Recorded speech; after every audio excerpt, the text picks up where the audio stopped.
Hi, this is Jeffy G. I'm just doing a little studio desk update. I've been evolving my studio for the last couple of years, but there are certain strategies I've been following all along.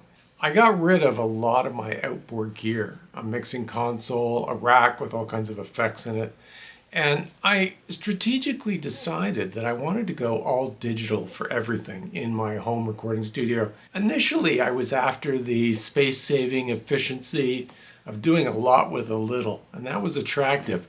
But the other driving reason has really been budgetary.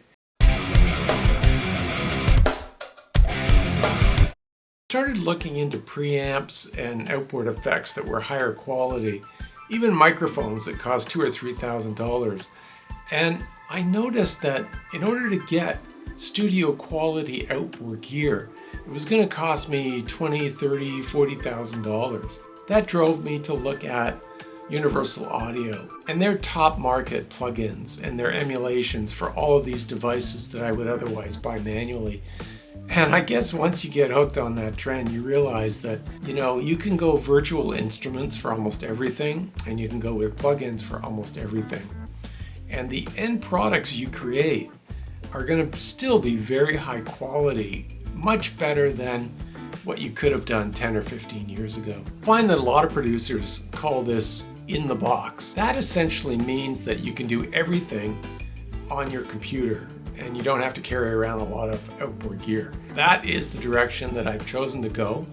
I bought a new MacBook M1 Max with a lot of storage and a lot of RAM because I'm putting extra emphasis on the capabilities of my computer as opposed to any outboard gear. Here's a shot of my desk. It's kind of a familiar layout. It's really just a flat slab with one drawer, and on the drawer I have my MIDI controller keyboard, which is a Launch Key 49 from Novation. And I use that controller not just to play keys, but to also do control surface type work. It's got faders and encoders and pads on it that are all assigned to do special things.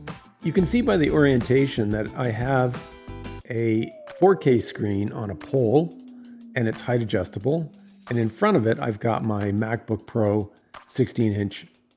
It's an M1 Max. Off to the left, I'm wasting a little bit of space by putting on that old school integrated power amp and a turntable, which power a pair of speakers that are out of view. They're not the speakers I use for mixing. They're just speakers I use for listening. I've also got everything basically on that desktop. There's a small rack off to the right that has some old audio interfaces and some MIDI devices, but for the most part, I use the Apollo Twin X, which you can see in the foreground. Now, the interesting thing about this layout is when the drawer is out, it's a bit of a reach for the laptop computer, so it's not ideal. I've been thinking about, should I fold it up in a clamshell mode and just buy a separate keyboard and trackpad and keep that closer to the keyboard? But really, one of my objectives is to minimize having to touch the computer while I'm doing a recording. So I'm using the Launchpad X to the left, both for drums, but also as a control surface. I programmed a lot of the pads to do specific things within Logic, which is my preferred DAW. A couple other details that might not be so obvious is that the entire desk is height adjustable. I bought an adjustable base that's motorized, and I can raise and lower the height. But the monitor speakers are on fixed stands separated from the desk. And that's for two reasons. One, I don't want to transmit any vibrations from the speakers to the desk, because you can see I got microphones and other equipment on the desk. And the other reason is sometimes I prefer to stand. Sometimes I like to make slight adjustments to the height. For example, when I'm using that MIDI controller keyboard, I like the desk to be a little bit higher. It's just easier to play. And then when I push the drawer in, I lower the desk back down. Everything else that you see is attached to the desk, so it rides up and down with the height adjustments. I've tried a couple of different boom arms for mics before, and I can tell you the only good one on the market is the Rode PSA-1, which you can see to the right. There's a cheap one on the left. I've tried many different ones. The advantage of the Rode is it has no springs, and when you make adjustments, it doesn't make any sounds that get picked up by the mic.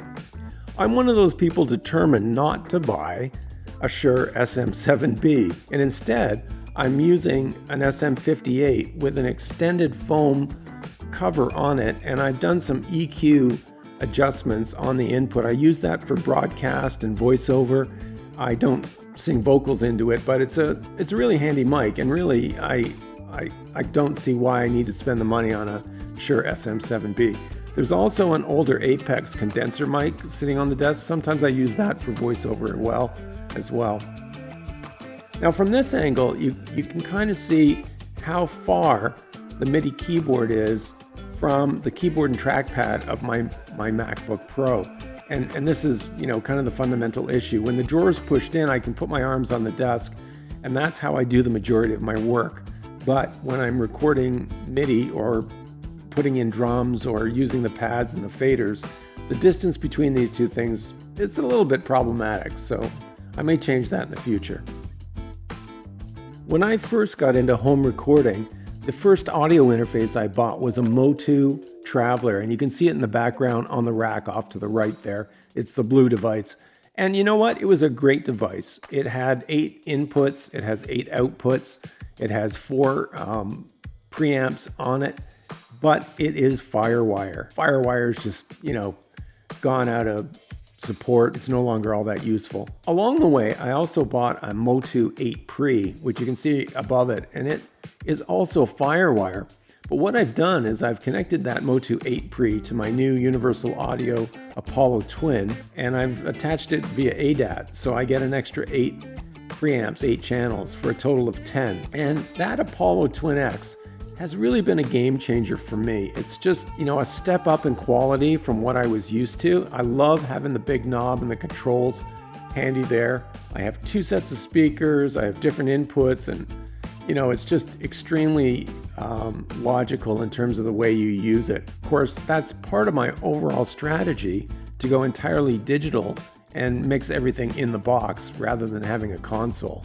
So the change there is that I'm using the digital console software from Universal Audio, and I'm making all my routing changes and my mixing and all my options digitally rather than using, a channel strip. I've got the Apollo Twin X plugged directly into the Thunderbolt, which is like a USB-C type port with a pretty short cable. You can see it there. And I do have a hub, which I'll explain in a moment, because I've got, 6, 7, 8 USB devices all plugged into this hub that sits behind my MacBook Pro. But I wanted to have nothing interfering with the conversion of audio into my new MacBook Pro. And I found that using short cables and plugging it directly into that USB-C port is just the easiest way to avoid complications and having to hunt down, unusual sounds. And similarly, I'm using pretty short XLR cables. They're only 2 or 3 feet long. I had a problem with an XLR cable, and it sporadically was creating noise. I couldn't figure out where it was coming from. And I, pulled everything apart trying to figure out where it was. And ever since then, I just find using short XLR cables on the desktop really saves me a lot of grief. They don't get tangled up, they don't dangle down to the floor, and they're colored, so I have a really good visual representation of what mics are plugged into what channels. The 2 channels on the Apollo Twin X, I use them all the time. On the output side, there's both mains and monitors. I'm using both of those as well. I'm sending the mains to the primary speaker monitors I use for recording and mixing and editing. And then I have another set going to that integrated stereo amp that you saw on my desktop that runs a variety of other speakers just to test the sound of some of my recordings. But I'm really happy with this setup. The only thing I would say isn't ideal is that I really only have one headphone mix, right? There's only one headphone out. If you look at the Apollo X4, it has 2, and they're independent. So you could create a separate mix for, a vocalist or somebody else that you're recording at the time. I'm kind of stuck with one mix. Also, the ADAT connector on the back of the Apollo Twin is really just an in. It doesn't have in and out. So I've got an optical cable going from the Motu 8 Pre into the Apollo Twin X to give me 10 input channels, but really no way to route additional outputs. So I can't take advantage of, say, the headphone jack on the 8 Pre. Here's a look at the hub that is sitting behind the MacBook Pro that you can't see from the front of the desk. It's an OWC Thunderbolt 2 hub. And the reason I bought it so many years ago was because it had FireWire and it had, USB 3 and it had a bunch of ports in it, so you could plug everything into one. At that time, I had to use an adapter to go from Thunderbolt 2, which is like a DisplayPort type connector, to Thunderbolt 3 in the Apollo Twin X, which has like a USB-C type connector. And I have my extra monitors plugged into this. I have basically everything in my studio plugged into this one hub, which is nice because you can disconnect it all with just one cable. Interesting thing was, I thought, okay, what do I do? Do I still use this? Do I replace it? Yeah, it's on my list to replace. But guess what? It's working just fine. I took that Thunderbolt 3 to Thunderbolt 2 adapter, switched it around, plugged it into my new MacBook Pro, and everything works. So I'm not in a hurry to replace it, but I think ultimately I will get something that's a little bit more efficient and a little bit more modern. When you saw the desktop, you may have noticed this iPhone sitting there and thought, what the heck? Well, what happened is I made a determined move to go all 4K for all of my video cameras. I had 3 or 4 USB cameras set up, but they were all 1080p. I had an old iPhone 8. I had upgraded to a new iPhone, but the iPhone 8 still had a 4K camera. Turns out you can get some free software called EpoCam, and you can feed it either through a USB cable, like you can see here, or you can use it wirelessly over Wi-Fi. It's really quite handy. I've got it on a small stand. I can move it around and reposition it. It was particularly handy with my old MacBook, which only had a 720p face cam in it. When I got the new MacBook Pro M1 Max, it has a much higher quality camera, so I'm using the camera that's built into it. But this managing multiple cameras is interesting. It's not directly related to your music, but if you're doing YouTube videos and you want multiple angles, using an old iPhone, like an iPhone 8, is a really strategic thing to do. Here's another minor thing, but I've tried a lot of accessories over the years. Plastic doesn't seem to hold up as good as metal accessories. This Ulanzi clamp for holding an iPhone is just miles ahead of any plastic thing that I've had. It's got a little screw on the top so you can tighten it up appropriately, and I use it for overhead shots when I want to get a shot of my hands using the keyboard or a launch pad or something else that's sitting on my desktop. But generally speaking, I've gone through a complete cycle of getting rid of everything I had that was cheap. If I had cables that were not the right size or the right length or didn't have and I was using adapters all the time, I said, this is nuts. I'm going to spend some money, buy the right cables, and eliminate the complexity of having all these adapters and different length stuff. It's really improved my cable management quite a bit, and it's simplified because I'm trying to put everything on this one slab and attach it to the desk and have it be adjustable in height. I went with better quality stuff, and I'm really, really glad I did. My studio room is about 11 by 17 feet, so it's pretty big, and it's a room within a room, and it's soundproof, but I do not have an isolation booth per se. So when I'm recording vocals, I'm usually doing it in the same room, and the vocalist or myself are wearing headphones, and I use this setup. As you can see, there's a Rode NT1 behind that filter, and I'm using portable foam